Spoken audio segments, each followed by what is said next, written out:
काफ़ी रिटेल लोगों ने हम फ्लो कर रहे हैं, जो इनका जो प्रॉब्लम आ रही है, please do transaction two factor beneficiary ऐसे करके आ रहे हैं। तो उनके क्या दिक्कत हो रही है उनको समझ में नहीं आ रही है, तो इसलिए कंपनी ने कुछ कुछ डॉक्यूमेंट्स मंगा है। सो डॉक्यूमेंट्स के बारे में शायद उनको पता नहीं एईपीएस क्या होता है, एईपीएस में क्या ट्रांजैक्शन करते हैं, एईपीएस में क्या गाइडलाइंस है, इसको पता नहीं है। बट उनको क्या है, सिर्फ एईपीएस आईडी दो भाई, पैसे निकासी करो और पैसे अपने जेब में भरो, ऐसा में बिजनेस अभी नहीं चलेंगे।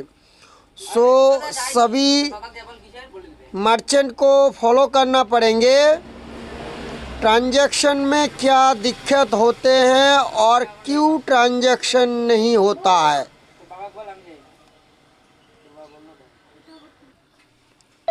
अभी एईपीएस में हर टाइम फॉलो करना पड़ेंगे और ट्रांजैक्शन शुरू करने से पहले मर्चेंट वेरिफिकेशन करना ज़रूरी है। जिन रिटेल लोगों ने मतलब रिटेल ने आईडी लिए रखे हैं, उनके आधार नंबर डाल के फिंगर वेरिफिकेशन करने के बाद ही ट्रांजैक्शन स्टार्ट होते हैं। पहले दिन में पहला ट्रांजैक्शन मर्चेंट की, और दूसरे हैं जब मर्चेंट वेरिफिकेशन हो जाते हैं तब उनके ट्रांजैक्शन के लायक हो जाते हैं। सो उस ट्रांजैक्शन के अंदर ही आपने पूरा डिटेल्स फिल कर लिए हैं। फिल करने के बाद 3 मिनट टाइम रहेंगे 30 मिनट मतलब 3 मिनट कंप्लीट होने से पहले ही कस्टमर की ट्रांजैक्शन पूरी कंप्लीट करना पड़ेंगे। अगर मान लीजिए किसी ट्रांजैक्शन में 2 मिनट 50 सेकंड हो गया, ट्रांजैक्शन उनको फेल्ड हो गया, पर ट्रांजैक्शन हुआ नहीं, तो फिर से उनको मर्चेंट वेरिफिकेशन करना रहेंगे। तो चलिए मैं स्टेप एक बार फॉलो करता हूं और आप लोगों ने पूरी स्टेप को फॉलो कर लीजिए। आईडी को लॉगिन कर लेते हैं। आईडी को लॉगिन कर लिया हूं। देखिए 20+ मोर पे जाएंगे और यहाँ एईपीएस ऑप्शन में क्लिक कर दिया, और ये जो पहला जो ओपन करते जो पहले आपको 2 फैक्टर आएंगे। दिन में सबसे पहले बारी आपको ऑथेंटिकेशन देना ज़रूरी है। सो ऑथेंटिकेशन दे के डिवाइस सिलेक्ट कर लीजिए। ये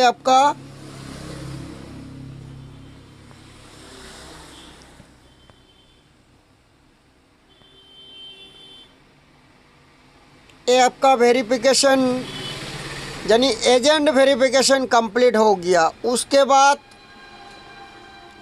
अभी क्या करेंगे, किसी का मिनी स्टेटमेंट, किसी का बैलेंस इंक्वायरी दिन में हो जाएंगे। लेकिन किसी को ट्रांजैक्शन करना है, मतलब विड्रॉ करना है या निकासी करने हैं। निकासी करने के बाद अगर आपने मान लीजिए इस तरह अपने टाइम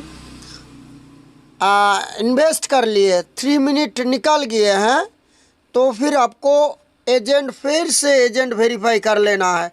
सबसे पहले मैं साजिश करूँगा, आप पहले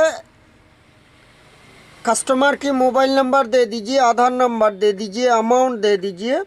उसके बाद बैंक चूज़ कर लीजिए, जो भी बैंक है चूज़ कर लीजिए, डिवाइस वेरिफिकेशन कर लीजिए। उसके बाद आप एजेंट को एक बार एजेंट वेरीफाई मतलब अपने यहाँ अपने एजेंट को वेरीफाई कर लीजिए। करते ही साथ साथ 3 मिनट नहीं होना चाहिए, उसके साथ साथ कस्टमर को ट्रांजैक्शन कर लीजिए। यही है प्रोसेस हर टाइम। अभी एनपीसीआई गाइडलाइन से अपडेट आ रहे हैं, तो अपडेट आपको फॉलो रखना पड़ेगा। जब तक आप अपडेट को फॉलो नहीं रखेंगे तब तक आपको ट्रांजैक्शन में दिक्कत होंगे, ट्रांजैक्शन नहीं होंगे, मंत्रा डिवाइस नहीं चलेंगे। मंत्रा डिवाइस की कुछ चेंजेस हुआ है, इसको फॉलो कर रखना है। सो फॉलो रखिए। और जिन जिन लोगों ने अभी तक मर्चेंट जो KYC वेरीफाई कंप्लीट किया नहीं, बिल्कुल आप KYC को कंप्लीट करके एक बार ऑफिस पर भेज दीजिए, ताकि जो अपने बैलेंस रहा है वो बैलेंस आप हैंड से सेटलमेंट हो जाए और आप आराम से काम कर सकते हैं। अगर जिसका प्रॉब्लम आ रही है, कस्टमर केयर के नंबर दिए हुए हैं, एक बार कॉल कर लीजिए। कोई KYC के बारे में प्रॉब्लम हो रही है तो कस्टमर की नंबर दिए हुए हैं, आप उनसे कॉल कर लीजिए। हर किसी ने कई आदमी उनका नंबर नहीं पाता है, नंबर नहीं मिलते हैं, नंबर नहीं देख पाते हैं, तो इनका क्या करते हैं, तो मतलब SMS करते, वीडियो कॉलिंग करते हैं। सो उसमें क्या है, हर टाइम हर वेबसाइट में, हर मोबाइल वेबसाइट में या मोबाइल ऐप्स में नंबर दिए हुए हैं। देखिए यहाँ अच्छी से लिखा हुआ है ONK के recharge customer care number 10 AM से 7 PM तक संडे टू मतलब मंडे टू सैटरडे आपको सपोर्ट मिलेंगे। कस्टमर केयर नंबर दिए हुए हैं, व्हाट्सअप नंबर दिए हुए हैं, सपोर्ट मेल भी दिए हुए हैं। और क्या अगर किसी ने डॉक्यूमेंट्स के बारे में समस्या हो रही है तो इस नंबर पे जो 9732548063, इसमें आप जो भी प्रॉब्लम आ रही है, इशू सॉल्व कर रहे हैं, सो इशू को वहाँ भेज दीजिए। बिल्कुल हमारी बंदा लगी हुई है व्हाट्सएप पर, आपको बिल्कुल सॉल्यूशन बता देंगे किस तरह से आपको काम करना है। अगर वीडियो को पसंद आए सो दोस्तों को शेयर कर दीजिए। और इसी रिलेटेड मतलब बिज़नेस को आगे बढ़ाने के लिए ट्रांजैक्शन को स्टार्ट कर लीजिए। मर्चेंट ने अभी तक अगर ट्रांजैक्शन शुरू नहीं किया है तो बिल्कुल ट्रांजैक्शन स्टार्ट कर दीजिए, नहीं तो AEPS ID बंद हो जाएंगे। अगर बंद हो जाएंगे तो फिर मुश्किल हो जाएगा। अभी कोई कंपनी AEPS ID नहीं दे रहे हैं। बिल्कुल ट्रांजैक्शन को स्टार्ट करिए और बिज़नेस को आगे बढ़ाइए।